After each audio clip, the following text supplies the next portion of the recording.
Hello, Huggin' Munners. Welcome to the Huggin' Munnin studio. Just been thinking about Valentine's Day. It's coming up, and I wondered whether I would be able to make a nice red rose out of wool by needle felting it. So, I have gone through some stages. Needed to start off with some wire, some wool, some needles, the usual culprits.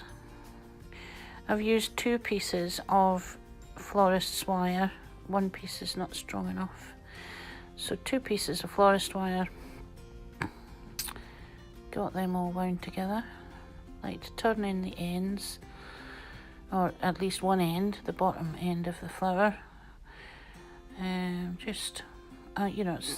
It's not as if it's a toy that I'm making, but even as an ornament, we don't want somebody just getting scratched, so always try and turn in the ends. And then we need some greenery, so a nice mixture of different greens, a bit of blue, maybe some yellow would go down well, but use what you've got.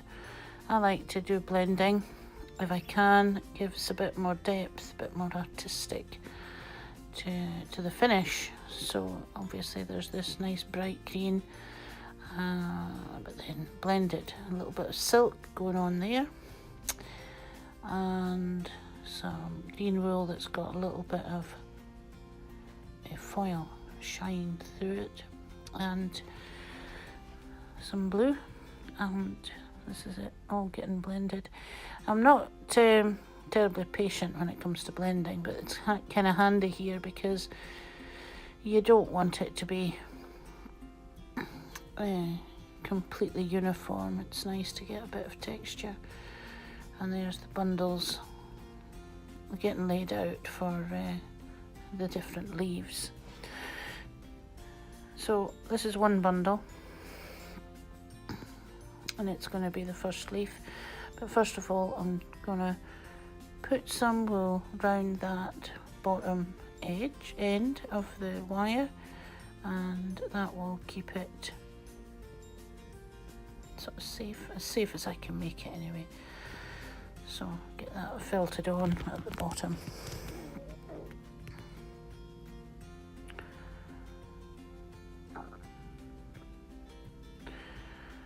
And then the leaf. So different people do this kind of thing with different techniques.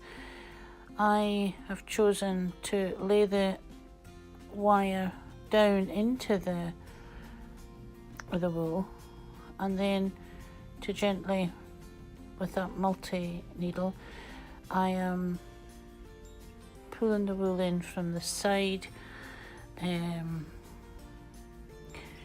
Has to be done gently because the wire's in there and the needles will hit the wire, so you don't want to be too vicious. And then with a single needle, a little bit more precise, bringing the wool in from the side across the wire and then stabbing it down on the other side, so essentially cocooning the wire. And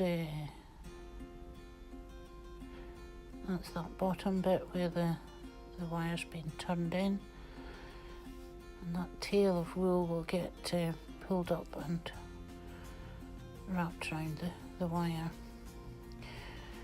By putting the wire into the wool like this, the wool keeps its directional appearance, so the wool is lying along the length of the stem, and that looks better rather than if it's wound round the wire. It can have that circular, horizontal appearance.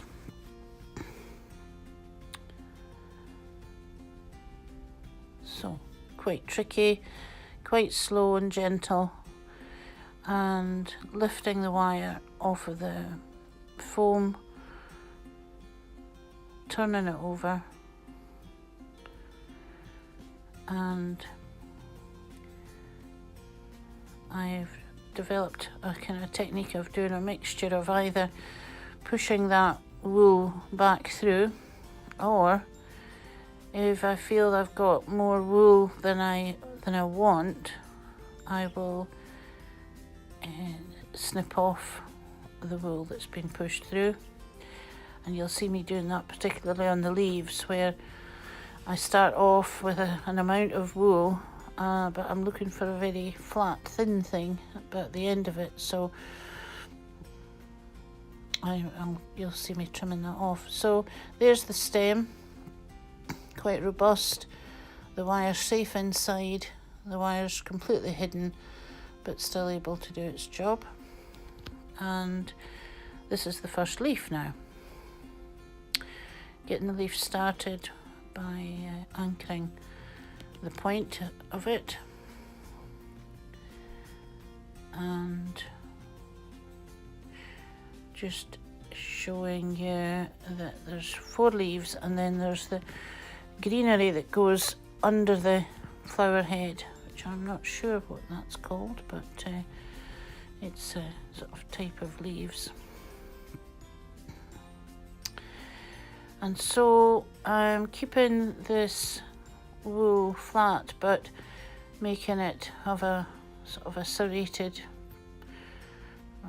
organic shape.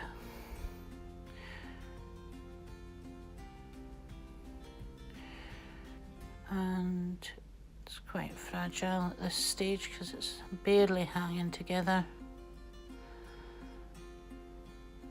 And the more wool you've got, the bigger the leaf it can be. Using the multi-head needle again, and then lifting the leaf for the first time, it will go out of shape. And then a little bit of clipping going on here. So I'm not cutting felt, I'm clipping here. And I've realised that it's quite handy to use a little desk fan to blow over a surface when you're clipping it, and the air movement obviously takes the hairs away from what you're doing out of your hands, which is quite good. So still on the first leaf here,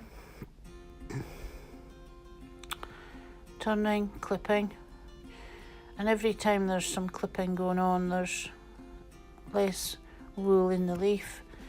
And I think this leaf, typically a leaf will take about 6 turns, and then I'm giving it a rub just to help that felting, give it a chance of appearing flat.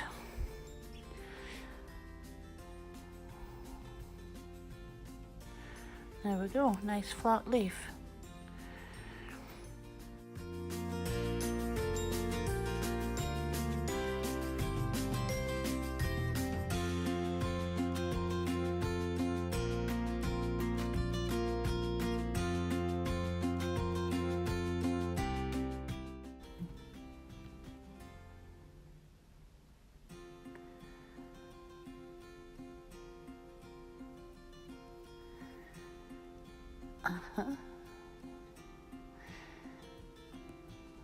And that's the bit for underneath the flower head.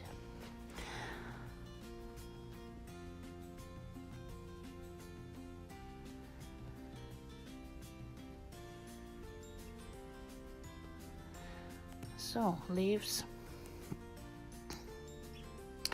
all with their fuzzy ends to them, and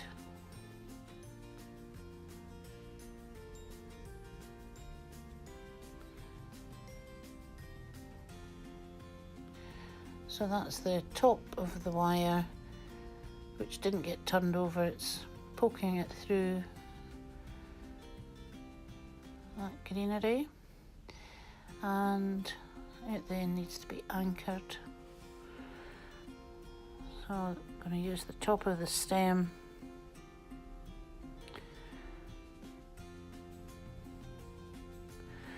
which didn't get felted, didn't get stabbed, and use that fuzzy end of the stem to felt it into that green leafy part.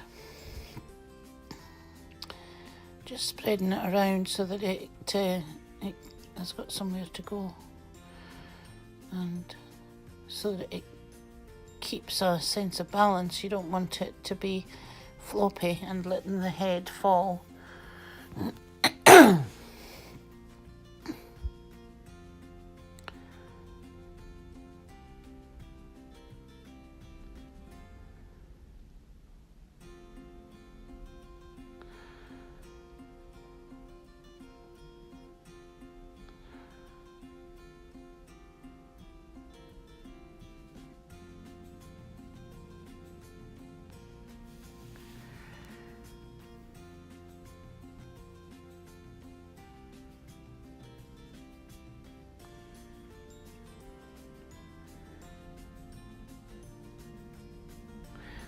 Helping it off the foam, because again these green parts are pretty fragile. There's, you know, you can see through them. There's not much to them, so to be gentle when taking them off the foam. So now we need to make the inside of the flower, which would probably have pollen in it and lots of different little parts to the inside. But what we're going to do for this is make a ball of dark black and green wool in a rough ball, just a gentle, soft, squashy ball at the moment.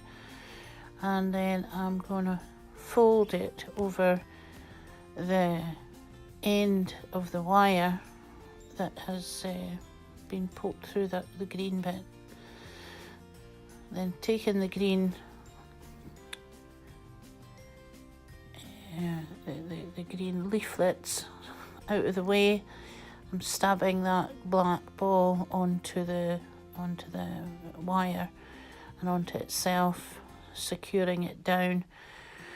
Important that it is nice and secure, because it's going to get the petals felted to it.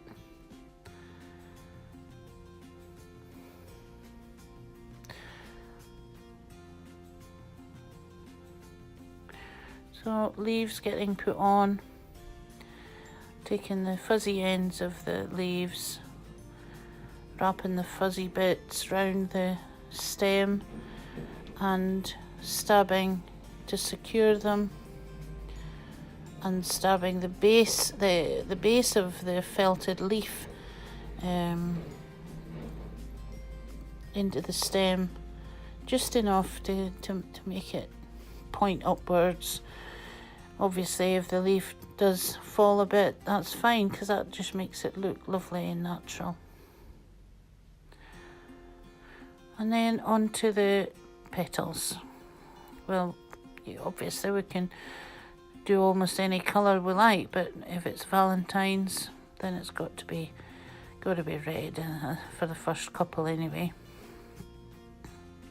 And we need 3 small petals, and we need 3 large petals. So this is just about enough. And it seems to be about the right size, not really a huge flower head.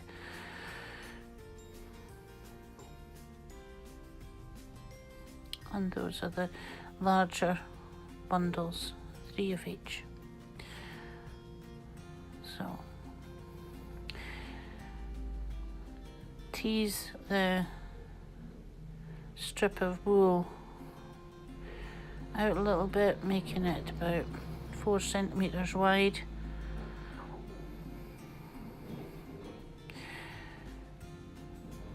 And we're going to wrap it around 2 fingers.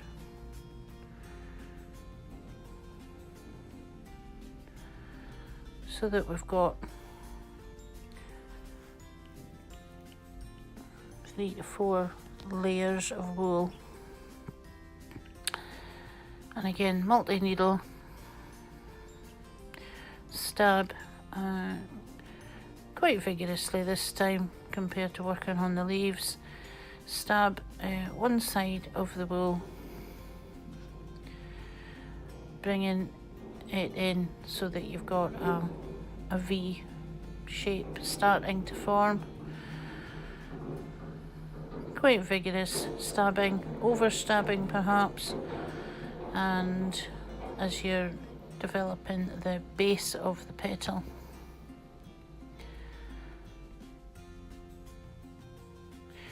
The top here, that's the top edge, will be the top edge of the petal, and you'll see how that top edge is not going to get much stabbing at all. It's left quite puffy.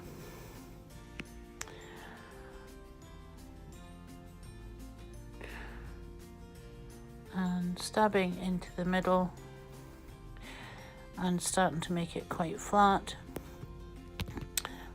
but solid, unlike the leaves that were flat and see-through. So the petals turning, and not so much trimming on these, but maybe once they're finished, it's nice to take the little snippers and take away any big long fibres that are still hanging about.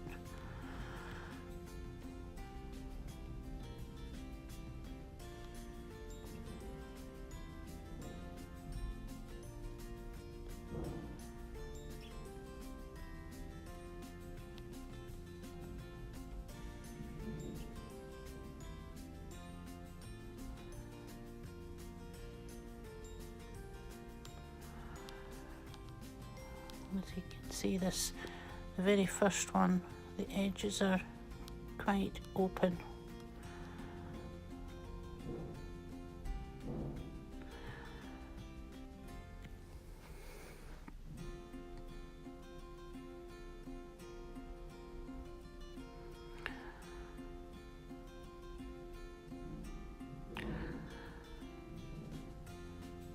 Vigorous stabbing there into the middle.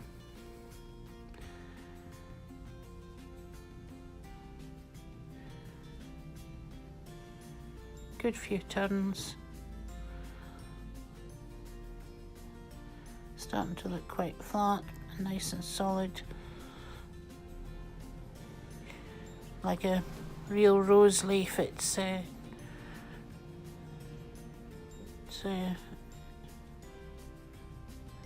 vivid and strong in its appearance.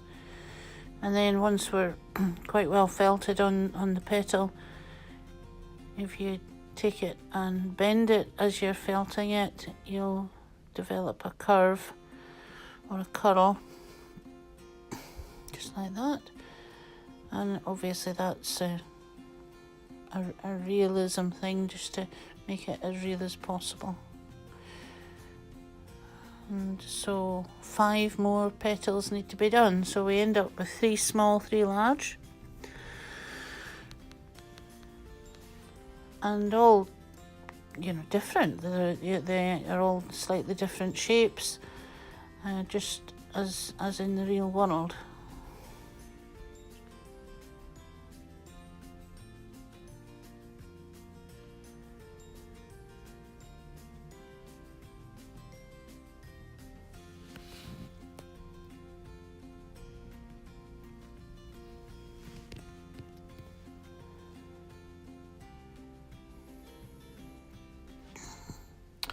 So we've got our greenery and our black insert.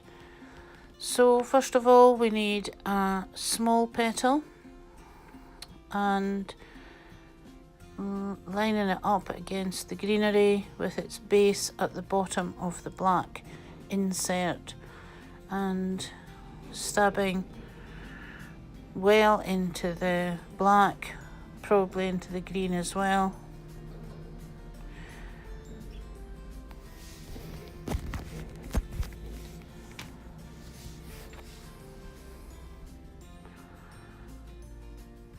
and the greenery at this point held well down out of the way.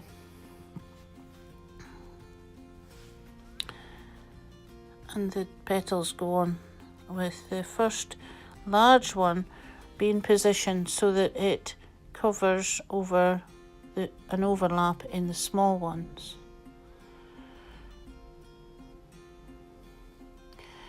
And that the large ones are being stabbed into the small ones at the base and then into the black.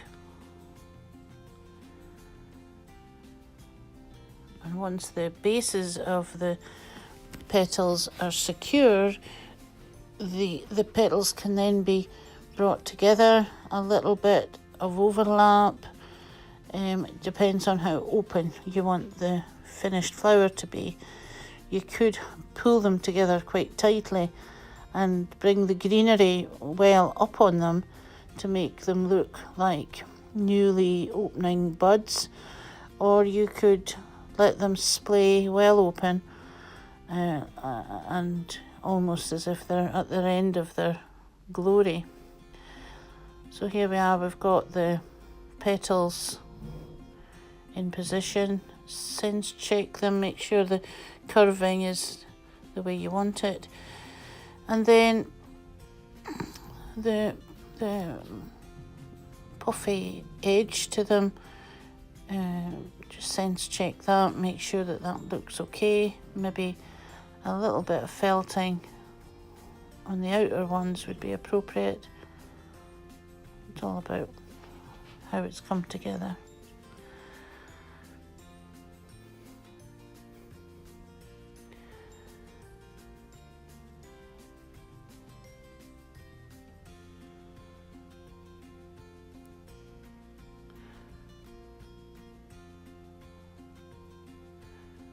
Stray hairs.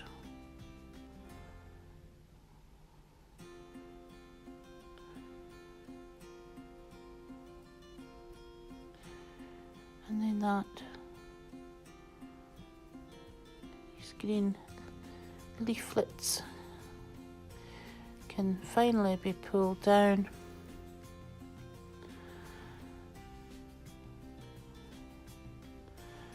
And pushed up, because they've been getting held out of the way. They need to get repositioned, and then stab them down into the outside of the base,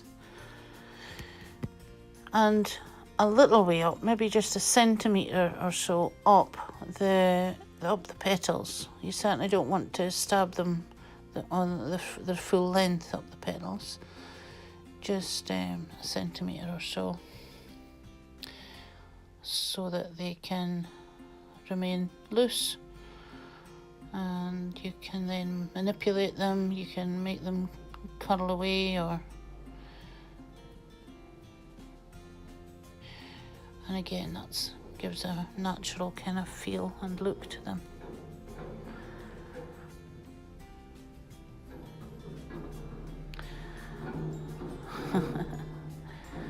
Finished. A lovely red rose.